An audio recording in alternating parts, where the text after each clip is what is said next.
Bonjour, bonjour à toutes et à tous, bienvenue sur KTV, Coésie FM, le 106.9 pour un temps de parole, toujours en direct à la radio et à la télévision. Elle est avec nous, c'est Miss Dialyse. Elle est là, Jeanne Loyer, bonjour. Bonjour. Je disais Miss Dialyse avec un peu d'humour, mais c'est vrai que la dialyse dans la zone, j'allais dire, et notamment à Mayotte, c'est vous, là vous allez lancer, ou les lancer déjà je crois, hein, il existe, le 3e centre de dialyse à Mayotte, ça sera du côté de Kawéni. Tout à fait. On a beaucoup de chance et la population a beaucoup de chance à Mayotte puisqu'on a pu réintégrer un troisième centre à Kawéni. Et je pense qu'il sera fonctionnel, on va dire, vers janvier, si tout va bien. Ouais. Alors on dit on a beaucoup de chance. Oui et non, parce que ça veut dire qu'il y a beaucoup de gens qui en ont besoin. Et qui dit dialyse dit forcément un problème à un moment donné. Oui, mais sur l'océan Indien, c'est un peu cette péréquation où l'équivalence en dialyse, en population atteinte de dialyse et qui devrait être hémodialysée, est assez importante. On peut considérer que c'est plus de 20% par rapport à la métropole. Et donc effectivement, c'est un sujet très sensible. Et comment on l'explique ? Comment on explique ce chiffre de 20% d'augmentation? Alors, c'est souvent, on ne va pas dire une augmentation, c'est pérenne, puisque c'est une équivalence. Je vais encore répéter, mais je ne suis pas médecin, donc j'essaie de donner des mots à des photos. Effectivement, on a un problème sur les générations, de père en fils. Ensuite, vous avez aussi le diabète, donc c'est la complication du diabète, et puis l'hypertension artérielle. Oui, forcément. Comment fonctionnent les deux autres? Parce que on attaque le 3e. En janvier, vous le disiez à l'instant, il sera donc opérationnel. Comment ça fonctionne les deux autres? Alors les deux autres fonctionnent, fonctionnent énormément. Ça marche bien? Ça marche. On a juste le souci, c'est d'être. On veut être du même niveau que ceux de la Réunion, donc c'est important. On a les dernières méthodes et oui, ça fonctionne. Qui dit dernière méthode dit dernier cri en termes de matériel également. Tout à fait. Alors Jeanne, c'est quoi une dialyse? Alors, il faut que je fasse simple parce que c'est toujours compliqué. Là, par exemple, on voit un générateur, ça s'appelle un générateur, on ne dit pas une machine, et on voit qu'il y a du sang dans un tuyau qui est piqué dans un bras. Donc là, pendant 4 heures, le patient ça va tourner comme une machine à laver, et on va laver le sang du patient. Là, j'ai fait simple. Voilà. Simplement, laver le sang du... On lave le sang du patient pendant 4 heures parce que dans ce sang, comme ils vont plus uriner, le rein ne marche plus. Je fais aussi simple. Donc du coup, il s'intoxique. Et il peut tenir comme ça maximum 3 jours. Donc ça devient...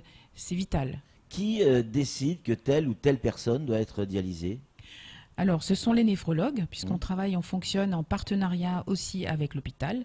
L'hôpital, donc le néphrologue de l'hôpital, et nos néphrologues à nous, et ainsi aussi, bien sûr, en corrélation avec la Réunion, les néphrologues de la Réunion. Quand le patient va faire une dialyse, qui paye cette dialyse? Qui paye cette prestation? Alors, si le patient est assuré, c'est la sécurité. Et effectivement, une question qui est inquiétante, c'est les patients non affiliés. Et il y en a beaucoup à Mayotte. Oui, il y en a beaucoup. Et donc ces gens-là, si effectivement ils ne sont pas assurés, ils sont censés payer leur dialyse et c'est compliqué.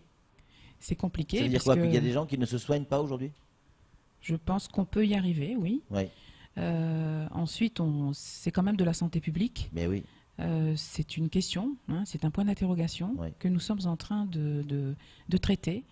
Et j'espère qu'on va aboutir à une résonance primordiale et importante et incontournable. Alors, ça ne vous a pas échappé, Mayotte est frappée ces derniers temps par une série de séismes. Est-ce que ça a un impact d'abord sur le patient, mais aussi sur les machines? On ne dit pas une machine. Oui, on dit un générateur. Un générateur est sur roulette, donc déjà, ça évite les soucis. Si, on peut avoir des impacts, par exemple, sur les tuyauteries, parce que si ça bouge beaucoup, sur les bâtiments. Donc là, on a beaucoup de chance, puisque notre 3e bâtiment est antisismique. Force 5, puisque nous allons être à côté des pompiers du SDIS. Ah oui, d'accord. Donc là, on est très content pour le coup. Ça coûtait cher, mais c'est bien, et on protège la population. qu'est-ce que vous allez vous arrêter où? Parce que vous attaquez le 3e, ça veut dire quoi? Qu'il peut y en avoir un 4e, un 5e? Non, je pense que là, on est sur un terrain, confirmé, on va dire, où on a pris de l'avance sur le 3e centre. On va réguler. Je sais qu'il y a une fenêtre pour un centre lourd, mais le centre lourd, il faut qu'il soit de proximité avec l'hôpital. Donc forcément, ce sera peut-être quand l'hôpital grandira. Pour l'instant, non, je crois qu'on a beaucoup à faire, aussi bien sur la prévention que la formation. Alors forcément, quand on est à Mayotte et qu'on parle de santé, et notamment de santé publique, il y a le second thème qui va avec, c'est l'immigration. Est-ce que, effectivement, le fait de créer un autre centre de dialyse, certains pourraient dire que c'est un aspirateur à clandestinité, un appel d'air pour nos voisins et cousins comoriens? Ou pas? On va dire que nous, ça va pas être notre sujet, on n'est pas sur ce terrain-là, mais effectivement, ça peut poser question, puisque on a quand même une population qui environne plus de 40% de personnes non affiliées. Donc c'est un gros sujet, c'est un sujet. Est-ce que tout le monde a droit à la santé? En tout cas, oui, si on peut lui en procurer. C'est aussi, oui, une question.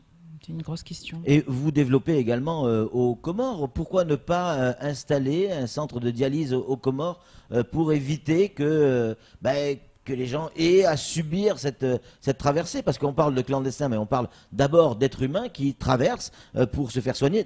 Là, quand on parle de santé, il y a d'autres raisons, mais au moins pour la santé, si effectivement il y avait un centre de dialyse aux Comores, est-ce que ça ne serait pas un début de solution, Jeanne? Patrick, oui. Patrick a-t-il fait de la santé? Non, mais ça paraît logique. Patrick, monsieur ARS, nouveau monsieur ARS, non, peut-être. Surtout pas. Là, j'ai pas la question. Par contre, il faut savoir que effectivement, ça a été énoncé. Le sujet est dans les cartons. Mais bon, vous savez que dans ces structures, c'est compliqué. Il y a la prise en charge, il y a la logistique, il y a tout ce qui va être l'aménagement, le management. Et ce sont des questions à un moment donné qui ne nous appartiennent plus. Mais oui, forcément. Je vais faire court. Non, mais je comprends. Dernière question. On a parlé effectivement santé, patients, vos collaborateurs qui travaillent dans ces centres. Quand on crée un centre, c'est d'abord de l'investissement. On va parler économie. Ça coûte combien de créer un centre comme ça? Et surtout, ça fait travailler combien de personnes? Ça génère combien d'emplois? Alors pour un centre comme ça, bon, à vrai dire, on s'est mis au top du top. C'est un bâtiment qui est magnifique sur 3 étages. On aura même un centre de formation pour former le personnel sur place. En gros, il y a un investissement à peu près de 5 millions d'euros au total. Ah oui, tout de même. Et avec donc machinerie, générateur et traitement d'eau, ça s'appelle comme ça, puisque l'eau devient un médicament. Et puis l'emplacement, donc on a effectivement investi, encore une fois, il faut y croire. C'est combien de salariés, un centre 50. Entre 50 et 55. Ah oui, par centre? Par centre, oui. Ça paraît énorme. Et forcément, ces gens doivent être formés, parce que c'est pas que des gens qui arrivent de l'extérieur. Non, on forme, on essaie aussi de prendre des gens dans la région, bien sûr. C'est une obligation pour nous. C'est notre système de travail et d'acceptation.